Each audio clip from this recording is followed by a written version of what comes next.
मी 18 वर्षांचे होते आणि देशमुखांच्या वाड्यात काम करत होते. येथील पुरुष रुबाबदार आणि प्रभावी व्यक्तिमत्वाचे होते. वाड्याचे सर्वात लहान साहेब मला खूप आवडायचे. ते परदेशात शिक्षण घेऊन आले होते. मी त्यांच्याकडे लपून छपून पाहायचे. एके दिवशी ते घरी नव्हते तेव्हा मी त्यांच्या खोलीची साफसफाई करत होते. त्यांचा फोटो पुसताना मी त्यातच रमले आणि एसीच्या गारव्यामध्ये केव्हा डोळा लागला ते कळलंच नाही. जेव्हा जाग आली तेव्हा माझ्या पायाखालची जमीनच सरकली, कारण माझ्या पोटावर कोणाचा तरी हात होता आणि तो हात हळूहळू. मी वडिलांकडे पाहत होते.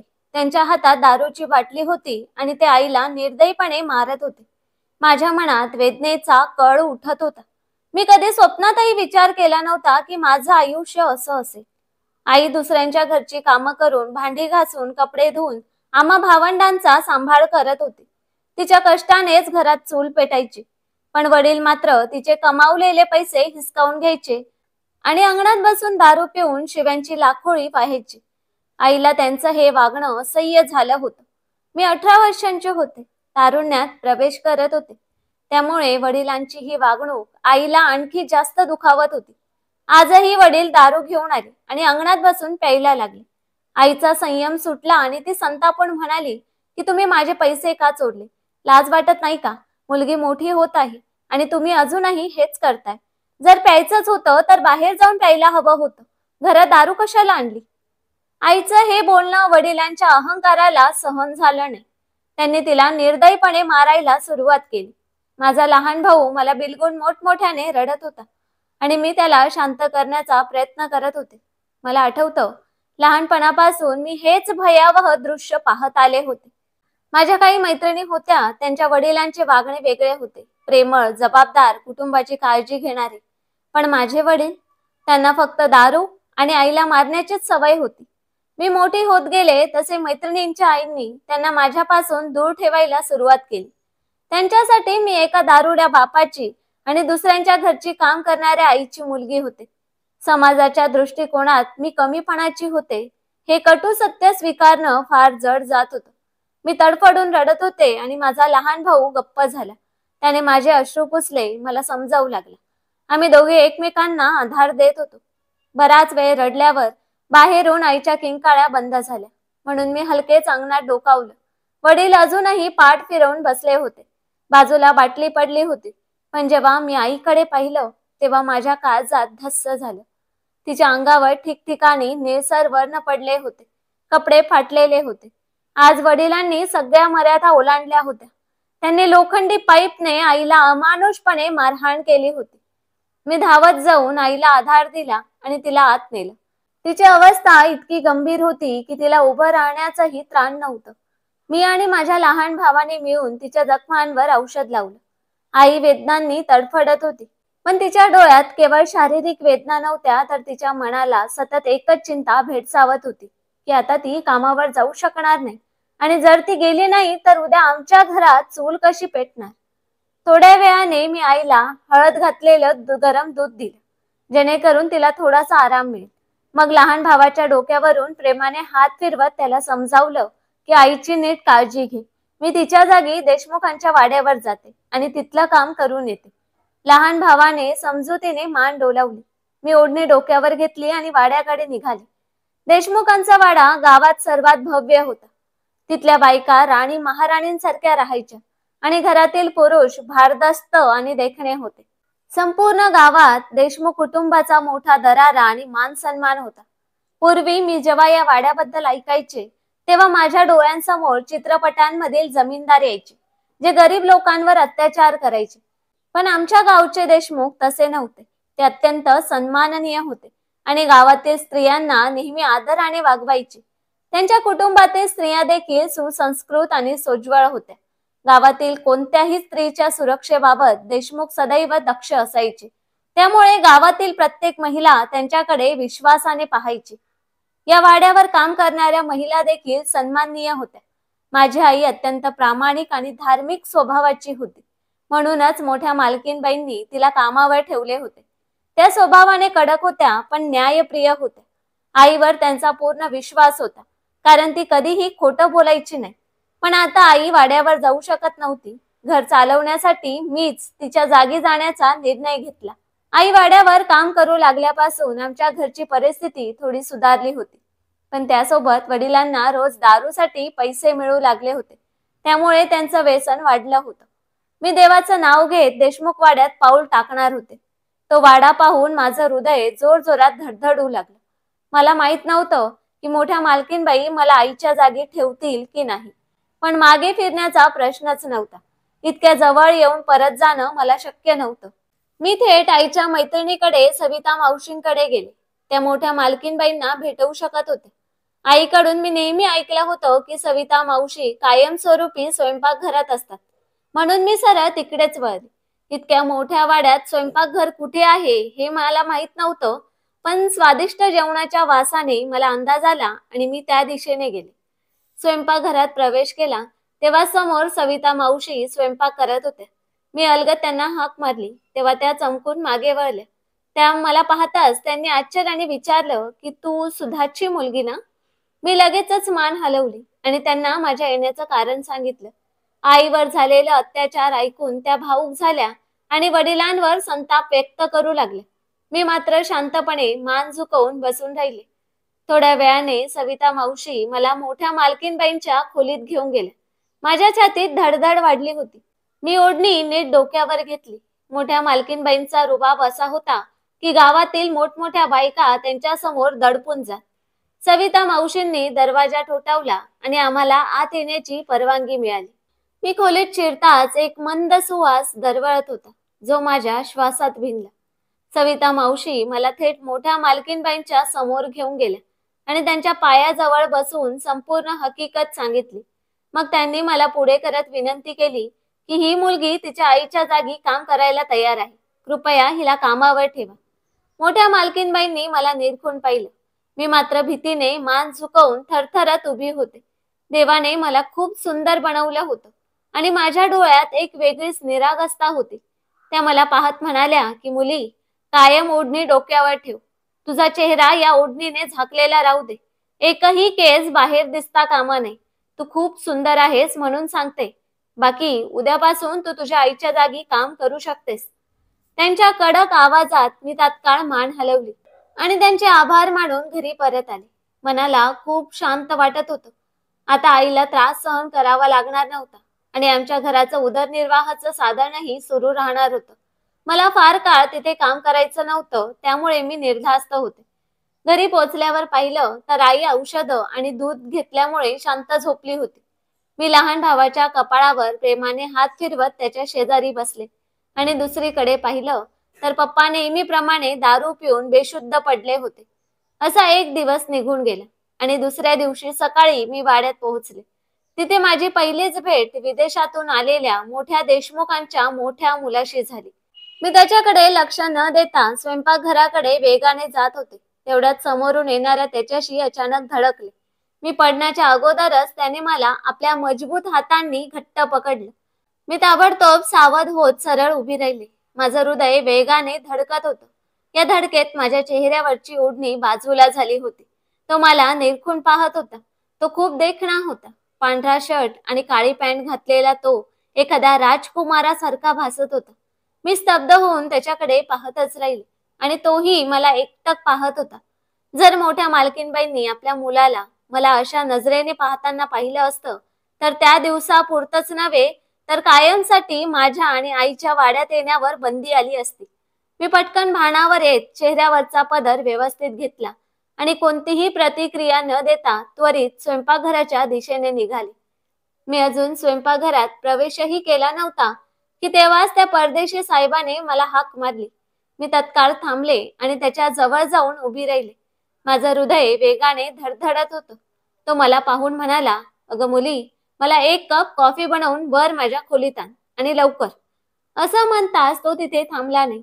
सरळ वरच्या मजल्यावर गेला. गावात प्रत्येकाला त्याच्याबद्दल माहिती होतं. तो अत्यंत कडक स्वभावाचा असल्याचं सगळेच म्हणायचे. काही दिवसांपूर्वीच तो परदेशातून परत आला होता आणि आता आपल्या वडिलांचा व्यवसाय पाहत होता. त्याचं नाव सुमित देशमुख होतं. मी स्वयंपाकघरात गेले आणि सविता मावशींना त्याचा आदेश सांगितला. त्या लगेच म्हणाल्या की अगं, जर त्याने तुला सांगितलं असेल तर तुलाच ते करावं लागेल. तो आपल्या शब्दाचा पक्का आहे. जर कुणा दुसऱ्याने त्याला कॉफी दिली तर त्याचा राग कोणत्या थराला जाईल सांगता येणार नाही आणि तुझ्या आईची नोकरीही धोक्यात येऊ शकते. हे ऐकताच मी ताबडतोब म्हणाले, हो मावशी, मला समजलं. मी लगेचच कॉफी बनवते आणि त्यांना देऊन येते. मी त्वरित कामाला लागले. मला कॉफी बनवता येत होती. घरी आईसोबत आम्ही अनेकदा संध्याकाळी कॉफी घेत असू. माझ्या लहान भावाला तर ती खूप आवडायची. मी पटकन कॉफी तयार केली आणि ती घेऊन वरच्या मजल्यावर निघाले. सविता मावशींनी सांगितल्याप्रमाणे वरच्या मजल्यावरील शेवटची खोली सुमित देशमुख यांची होती. मी थोडा धीर एकवटला आणि दाराशी पोहोचून हलकसं टकटक केलं. आतून गंभीर आवाज आला, आत ये. मी खोल श्वास घेत आत पाऊल टाकलं. संपूर्ण अंगभर रोमांच उठलं होतं. मन काहीसं अस्वस्थ झालं होतं. मी दार पूर्ण बंद केलं नाही. सुमित देशमुख पलंगावर पाय पसरवून बसला होता आणि लॅपटॉपवर काम करत होता. मी त्याची परवानगी घेऊन कॉफी समोर ठेवली आणि तिथून बाहेर निघणारच होते की पण त्याच्या पुढच्या शब्दांनी मी थबकले. तो माझ्याकडे पाहत म्हणाला की कपाटातून माझा काळा सूट काढ आणि प्रेस कर. तसेच माझे बूटही पॉलिश करून ठेव. मला एका महत्वाच्या ठिकाणी जायचंय. त्यांचं हे बोलणं ऐकून मला थोडं विचित्र वाटलं. मी इथे भांडी घासण्यासाठी आणि स्वयंपाकाच्या मदतीसाठी आले होते, त्याच्या खासगी कामांसाठी नव्हे. पण साहेबांचं काम नाकारणं म्हणजे मोठ्या मालकीनबाई यांचा राग ओढवून घेणं आणि नोकरी धोक्यात येणं. म्हणून मी काही न बोलता कपाटाकडे वळले. माझे हात किंचित थरथरत होते. मी कपाट उघडलं तर आत विविध रंगाचे कपडे व्यवस्थित हँगरला टांगलेले होते. पण काळा सूट काही केला दिसेना. त्यातच माझा चेहरा ओढणीने झाकलेला असल्यामुळे मला व्यवस्थित दिसतही नव्हतं.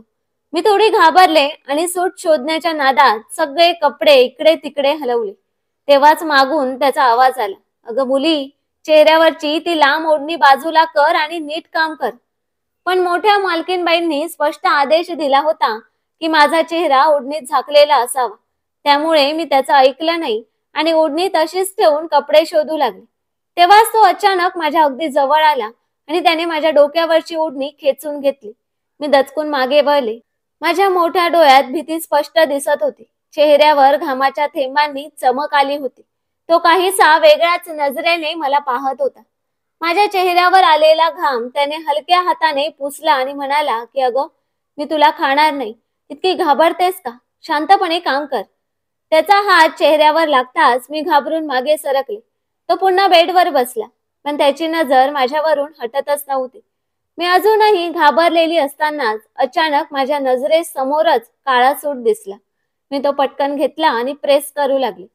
मी 18 वर्षांचे होते, पण आईने मला लहानपणापासून सगळी घरची कामं शिकवली होती.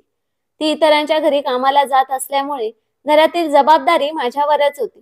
मी काळजीपूर्वक सुमित देशमुख यांचा सूट प्रेस केला आणि तो कपाटात लावला. त्यानंतर खाली बसून त्यांचे बूट पॉलिश करू लागले. अजून बूट पॉलिश करत असतानाच पुन्हा त्याचा आवाज आला, कपडे तिथं नको टाकू, वॉशरूम मध्ये नीट टांग आणि गिझरही सुरू कर. त्याचे आदेश एका मागोमाग एक मिळतच होते. मी खोल श्वास घेतला आणि त्याच्या सांगण्यानुसार बाथरूम मध्ये कपडे टांगले व गिझर सुरू केला. पण चुकून माझा हात लागला आणि शॉवर अचानक सुरू झाला. पूर्ण भिजल्याने घाबरून मी जोरात ओरडले की अरे बंद करा, माझे कपडे भिजले. त्याने ताबडतोब आत धावत येऊन शॉवर बंद केला आणि वैतागून म्हणाला, मूर्ख आहेस का? गिझर चालू करायला सांगितलं होतं, शॉवर नाही. माझा चेहरा तोंडभर पाण्याने भिजला होता. त्याने हात पकडून मला बाथरूमच्या बाहेर ओढलं. मी सुटकेचा श्वास घेतला आणि खोली बाहेर निघण्याच्या तयारीत होते, पण तोच त्याचा आवाज पुन्हा आला, हा कप कोण घेऊन जाणार? मी काही न बोलता कप घेतला आणि पायऱ्या उतरून स्वयंपाकघरात आले. जरा विसावते तोच समोर पडलेली भांडी पाहून माझ्या डोळ्यात पाणी तरळलं. आईची आठवण झाली. ती आमच्यासाठी खूप कष्ट करत होती आणि मी इथे हे सगळं सहन करत होते. तेवढ्यात सुमित देशमुख स्वयंपाकघरात आला आणि तिरक्या नजरेने पाहत म्हणाला की मी कामासाठी बाहेर चाललोय. माझ्या परत येण्यापूर्वी माझी खोली स्वच्छ झाली पाहिजे. आजपासून तूच माझ्या खोलीची स्वच्छता करशील. तो बाहेर गेला आणि मी वैतागून सविता मावशींकडे वळले. मावशी, हे सगळं आधी माझी आई करत होती का? सविता मावशीने नकारार्थी मान हलवली. माझा राग अनावर झाला. म्हणजे माझ्या आईला फक्त भांडी धुण्याचं काम देत होते, पण माझ्यावर मात्र जादा जबाबदारी टाकली जात होती. मी संतापाने म्हणाले की मावशी, मी हे सगळं करणार नाही. आई जसं भांडी धुवायची तसंच मी करेन. मी कोणाची गुलाम नाही. मी अजून काही बोलणारच होते की तेवढ्यात मोठ्या मालकीनबाई स्वयंपाकघरात आल्या. त्यांनी माझ्याकडे रोखून पाहिलं आणि कठोर आवाजात म्हणाल्या, तर पहिल्या दिवशीच तोंड चालवायला लागलेस का? अशा मुली आमच्या वाड्यात काम करू शकत नाहीत. मी घाबरून मागे सरकले. त्या पुढे म्हणाल्या की होय, तुझी आई फक्त भांडी धुण्याचं काम करत होती, पण इथे तुला जे आदेश दिले जातील ते पाळावे लागतील. त्यांचा रोखठोक स्वर ऐकून माझ्या अंगावर काटाच आला.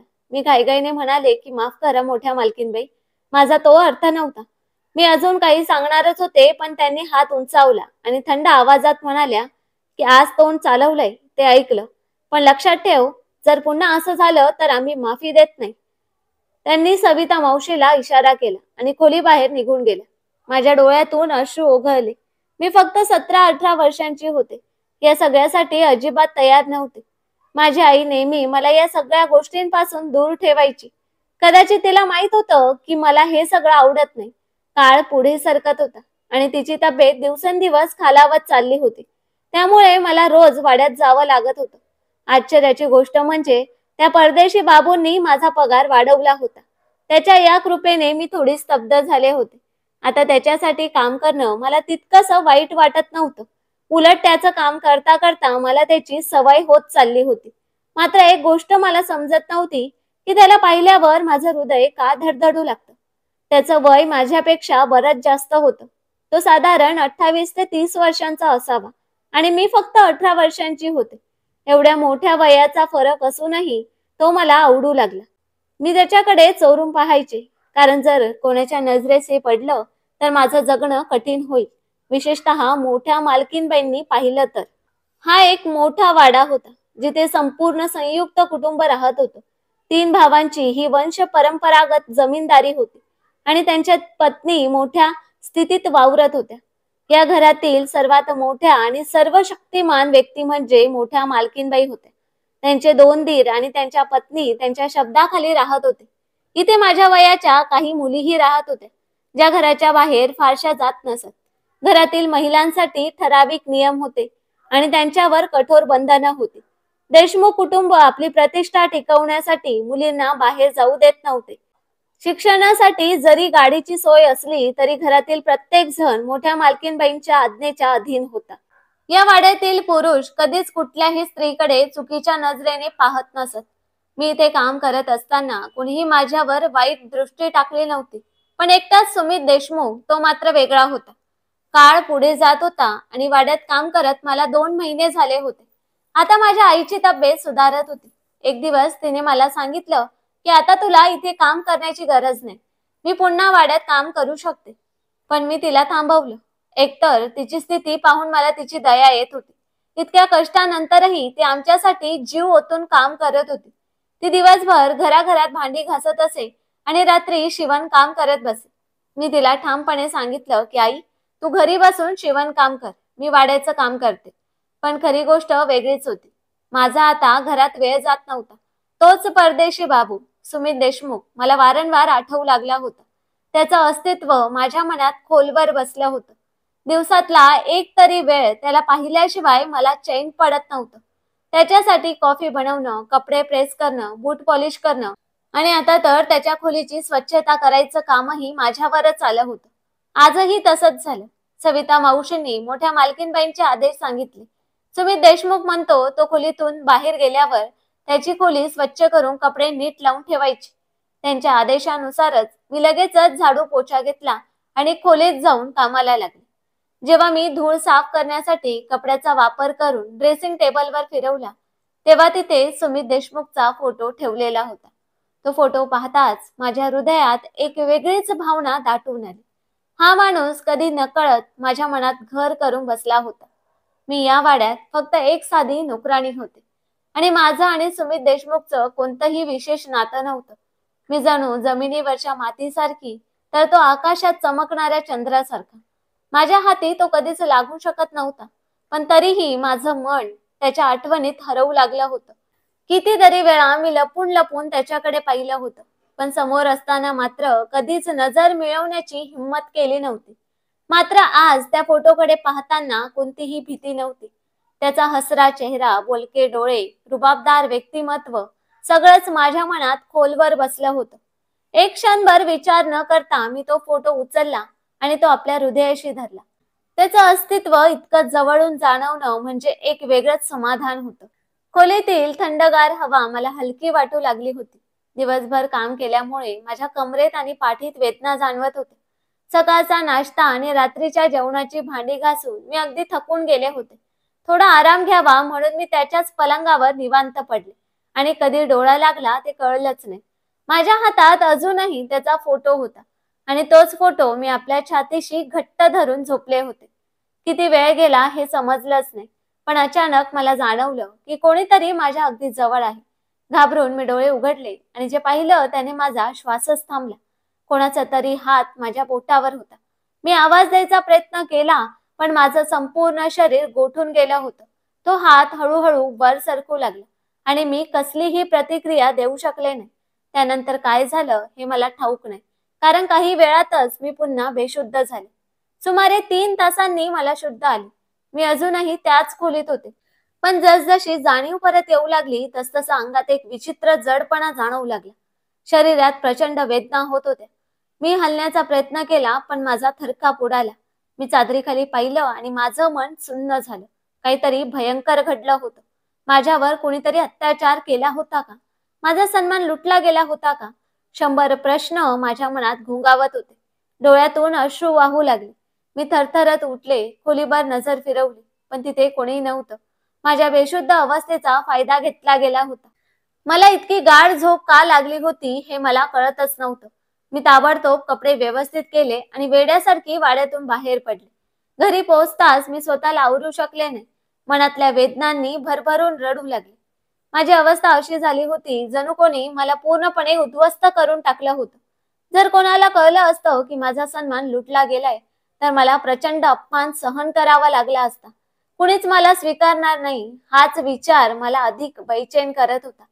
मला हेही कळत नव्हतं की मला वारंवार झोप का येत होती. कदाचित त्या व्यक्तीने मला काहीतरी औषध दिलं असावं. काही वेळाने पुन्हा अश्रू गाळत गाळत झोप लागली. वेळ पुढे सरकत गेला. 3 दिवस उलटले, पण मी वाड्यावर जायचं टाळत होते. मन तिथे रमतच नव्हतं. आईने 2-3 वेळा विचारलं, पण मी काहीच उत्तर न देता विषय टाळला. घराची परिस्थिती पाहता वाड्यावरून पुन्हा निरोप आला की छोट्या साहेबांची खोली माझ्याशिवाय कोणी नीट स्वच्छ करू शकत नाही. त्यांना दुसऱ्या कुणाच्या हातची सफाई आवडत नाही. त्यामुळे मन मारून मला वाड्यावर जावंच लागलं. मात्र आता मी पूर्वीसारखी नव्हते. सुमित देशमुखच्या खोलीत पाऊल टाकायचीही मला भीती वाटू लागली होती. अनेक वेळा माझा संशय त्याच्यावरच जात होता, पण त्या रात्री तो दुसऱ्या शहरात गेला होता. त्यामुळे त्याच्यावर सरळ आरोपही करता येत नव्हता. तो दुसऱ्या सकाळी वाड्यावर परतला होता. पूर्वी मी सुमित देशमुखच्या खोलीची स्वच्छता आनंदाने करत असे, पण आता त्याने बोलवल्याशिवाय मी तिकडे जायचं टाळत होते. त्या दिवशी मी खोलीत सफाई करत असताना अचानक सुमित देशमुख आत आला. त्याने खोलीवर नजर फिरवली आणि पलंगावर बसला, पण त्याचं लक्ष माझ्यावरच होतं. त्याच्या उपस्थितीनं माझ्या हृदयाची धडधड वाढली. मी एकदा वर पाहिलं आणि लगेचच नजर खाली झुकवली, कारण तो माझ्याकडे रोखून पाहत होता.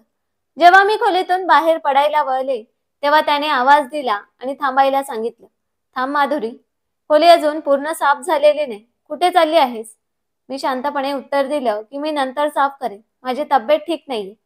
त्याच्या चेहऱ्यावर काळजी उमटली. तो उठून माझ्या जवळ आला आणि माझा हात धरत मला पलंगावर बसवलं. तुला काय झालं आहे? त्याने विचारलं. त्याच्या डोळ्यात एक वेगळीच चिंता स्पष्ट दिसत होती. मी एक बहाणा करून सांगितलं की माझं डोकं खूप दुखत आहे, पण त्याच्या डोळ्यात काहीतरी वेगळंच होतं, ज्यामुळे माझ्या हृदयाची धडधड वेगाने वाढली. त्याच्या नजरेत एक विचित्र भावना होती, जिचा अर्थ मला कळत नव्हता. त्याचा स्पर्श होताच शरीराच्या प्रत्येक रोमरोमात जणू काही आग लागली. मी ताबडतोब त्याच्या हातातून हात सोडवून घेतला आणि खोलीतून बाहेर पडले. तो अजूनही माझ्याकडेच पाहत होता. मनाच्या एका कोपऱ्यात आशा निर्माण झाली होती की कदाचित तो माझ्यावर प्रेम करू लागला असेल, पण दुसऱ्या क्षणी मनाला ठेच बसली. माझ्या सन्मानाचे तुकडे झाले होते. जर हे सत्य त्याला कळालं तर तो मला दूर सारेल, कारण देशमुख कुटुंब प्रतिष्ठेसाठी काहीही करायला मागे पुढे पाहत नाही. मी दिवसभर वाड्यावर जास्त वेळ थांबले नाही आणि घरी परत आले. त्यानंतर जवळपास 15 दिवस मी वाड्यावर गेलेच नाही. मम्मीला तब्येत खराब असल्याचं कारण सांगितलं. त्यामुळे तीच वाड्यावर जाऊ लागली. एके दिवशी मम्मी घरी आली आणि म्हणाली की माधुरी, छोटे साहेब तुला बोलवत आहेत. त्यांना तुझ्याशिवाय दुसऱ्या कोणाचीही सफाई आवडत नाही. चला, आपण दोघी वाड्यावर जाऊया. मी स्वयंपाकघरात मदत करते आणि तू छोटे साहेबांची खोली साफ कर. काही पैसे मिळतील, तुझं लग्न लावायचं आहे ना. हुंड्यासाठी थोडे थोडे पैसे गोळा करायला हवे. माझं मन सुमित देशमुखला पाहण्यासाठी व्याकुळ होतं. मानसिक तणावाखालीच मी दुसऱ्या दिवशी पुन्हा वाड्यावर गेले. पण माझं शरीर अजून पूर्णपणे ठीक झालं नव्हतं. मी स्वयंपाकघरात भांडी धुत होते. तेवढ्यात अचानक अस्वस्थ वाटू लागलं. हृदय जोराने धडकू लागलं आणि मला उलटी झाली. त्या दिवशी मम्मी वाड्यावर आलेली नव्हती, कारण ती लहान भाऊला डॉक्टरांकडे घेऊन गेली होती. सविता मावशी तिथेच होत्या आणि स्वयंपाकात मग्न होत्या. त्यांनी माझी हालचाल पाहून मला लगेच बसवलं आणि पाण्याचा ग्लास पुढे केला. पण माझं मन अस्वस्थ झालं होतं. पुन्हा एकदा हृदय धडधडू लागलं आणि मी बेसिनकडे धावत जाऊन उलटी केली. चक्कर येऊ लागली. त्यामुळे मोठ्या मालकीनबाईंकडून परवानगी घेऊन मला घरी पाठवण्यात आलं. घरी पोहोचल्यावर तब्येत अधिकच बिघडली. आई खूप समजदार होती. तिने माझी अवस्था पाहून लगेच अंदाज लावला की काहीतरी गंभीर घडलं आहे. तिने आपल्या मैत्रिणी दाईला घरी बोलवलं. दाईने तपासणी केल्यावर एक बातमी सांगितली, जे माझ्या जगण्याचा आधारच नष्ट करणारी होती, की मी गरोदर होते. ही बातमी मला जणू आकाशातून कोसळल्यासारखी वाटली. माझं संपूर्ण अस्तित्व नष्ट झाल्यासारखं जाणवलं. हे कसं घडलं? मला काहीच आठवत नव्हतं. ज्याने हे अन्याय केलं तो कोण होता? दाई गेल्यानंतर आई खोलीत आली. मला काही कळायच्या आतच तिने मला जोरात मारलं. माझी अवस्था आणखीनच वाईट झाली. तिच्या डोळ्यात राग आणि वेदना दोन्ही स्पष्ट दिसत होते. ती फक्त एकच विचारत होती की खरं खरंच सांग, हे सगळं कसं झालं. माझ्याकडे एकच उत्तर होतं की आई, मला माहित नाही, खरंच. आई अचानक खाली बसली आणि रडू लागली. ती मला पाहून शाप देत म्हणाली की जर मी तुला बाहेर पाठवलंच नसतं तर हेच झालंच नसतं. हा समाज भुकेल्यासारखा आहे. गरीब आणि निरपराध महिलांना जगण्याचा अधिकार देत नाही. तिच्या शब्दांनी माझ्या मनात वेदनेची एक लाट उसळली. लाजेने मी संपून गेले होते. असं वाटत होतं की इथेच आपण आपलं जीवन संपवावं. मी त्या दिवशी घडलेला सगळा प्रकार आई समोर मांडला. ती फक्त रडत होती आणि म्हणाली की ते देशमुख लोक आहेत. कुणीही तुझ्या गोष्टीवर विश्वास ठेवणार नाही. अचानक मला मोठ्या मालकीनबाईंची आठवण झाली. त्या जरी रागीट असल्या तरी त्यांच्या तत्वांमध्ये कधीच बदल झाला नव्हता. आजवर मी त्यांना कुणावर अन्याय करताना पाहिलं नव्हतं. मी आईकडे पाहिलं आणि विचारलं की तुला माझ्या शब्दांवर विश्वास नाही का? मी तुझी स्वतःची मुलगी आहे. तुला असं वाटतं का की मी असं काही करू शकते? आईने मला घट्ट मिठी मारली आणि अश्रू भरल्या डोळ्यांनी म्हणाली की माझ्या मुलीला खोटं बोलता येत नाही, पण ते लोक खूप मोठे आहेत. त्यांच्या समोर कुणीही उभं राहू शकत नाही, विशेषतः मोठ्या मालकीनबाईंसमोर. पण मी ठरवलं होतं की मला हार मानायची नव्हती. मला खात्री होती की मोठ्या मालकीनबाई माझं नक्कीच ऐकतील. मी आईला घेऊन त्यांच्या समोर गेले आणि त्यांच्या पायाशी बसून त्या रात्रीची पूर्ण हकीकत सांगितली. मोठ्या मालकीनबाई काही वेळ शांत राहिल्या. मग त्यांनी माझ्याकडे पाहिलं आणि गंभीर स्वरात म्हणाल्या की मुली, जर तुझ्या बोलण्यात जरासाही खोटेपणा असेल तर लक्षात ठेव, आम्ही तुला संपवू आणि आमचा इतका प्रभाव आहे की कुणीही तुला वाचवू शकणार नाही. मी त्यांच्या पायांवर हात ठेवून म्हणाले की मोठ्या मालकीनबाई, मी शपथ घेते, मी खोटं बोलत नाही. त्या दिवशी मी छोट्या साहेबांच्या खोलीत गेले होते आणि त्याच रात्री कोणीतरी माझ्यावर अन्याय केला. हे ऐकताच त्यांनी तात्काळ आपल्या मुलांना बोलावलं आणि सर्वांची DNA टेस्ट करण्याचा आदेश दिला. परीक्षणाचा निकाल माझ्या विचारांच्या अगदी उलट निघाला. ज्याला मी मनापासून प्रेम केलं, ज्याला मी आपलं सर्वस्व मानलं, ज्याच्यासाठी मी वाड्यावर वारंवार जात होते, ज्याच्या विश्वासासाठी मी अहोरात्र झटले, तोच माझ्या प्रतिष्ठेचा लुटारू निघाला सुमित देशमुख. माझं हृदय हजारो तुकड्यात तुटून गेलं होतं. प्रेमाचं जे सुंदर स्वप्न मी मनात रंगवलं होतं ते एका क्षणात उद्ध्वस्त झालं. त्या दिवशी सुमित देशमुख दुसऱ्या शहरातून लवकर परत आले होते. त्यांनी खोलीत मला झोपलेलं पाहिलं आणि माझ्या प्रतिष्ठेचे तुकडे केले. हे सगळं आठवताच माझ्या हृदयाला खोल जखम झाली. मोठ्या मालकीनबाई जरी कठोर स्वभावाच्या होत्या तरी त्यांनी मला निराश होऊ दिलं नाही. त्यांनी त्वरितच आपल्या पतीला सत्य सांगितलं आणि माझं लग्न छोट्या देशमुख साहेबांशी ठरवून दिलं. मला आता त्या माणसाची चीड येत होती, पण लग्नानंतर त्याने सांगितलेल्या गोष्टी ऐकून माझ्या पायाखालची जमीनच सरकली. त्याने कबूल केलं की तो पहिल्या दिवसापासूनच माझ्या प्रेमात पडला होता. माझ्या निरागसतेने त्याला पाप करण्याचं निमंत्रण दिलं होतं आणि त्याने ठरवलं होतं की तो मला कसंही करून मिळवणारच. विशेषतः जेव्हा त्याने मला भिजलेल्या कपड्यात पाहिलं, तेव्हा त्याच्या मनात वाईट विचार आले. त्याला माझ्या शरीराचा जबरदस्तीने स्पर्श करावा असं वाटलं. पण नंतर हळूहळू त्याच्या मनात माझ्या सौंदर्याविषयी आकर्षण आणि प्रेम निर्माण झालं. त्याने ठरवलं होतं की योग्य पद्धतीने प्रस्ताव पाठवून तो मला मिळवेल, पण त्याला कधीही संधी मिळाली नाही. त्या दिवशी जेव्हा मी त्याच्या खोलीत चुकून झोपले होते, तेव्हा अचानक तो खोलीत आला. पलंगावर मला झोपलेलं पाहून तो क्षणभर स्तब्ध झाला आणि मग मला उठवण्यासाठी पुढे आला. मला हलवण्यासाठी त्याने हात लावला आणि त्या क्षणी त्याच्या मनाने त्याच्यावर नियंत्रण गमावलं. अनाहूतपणे त्याने माझ्या ओठांवर चुंबन घेतलं आणि त्यानंतर स्वतःवर ताबा ठेवू शकला नाही.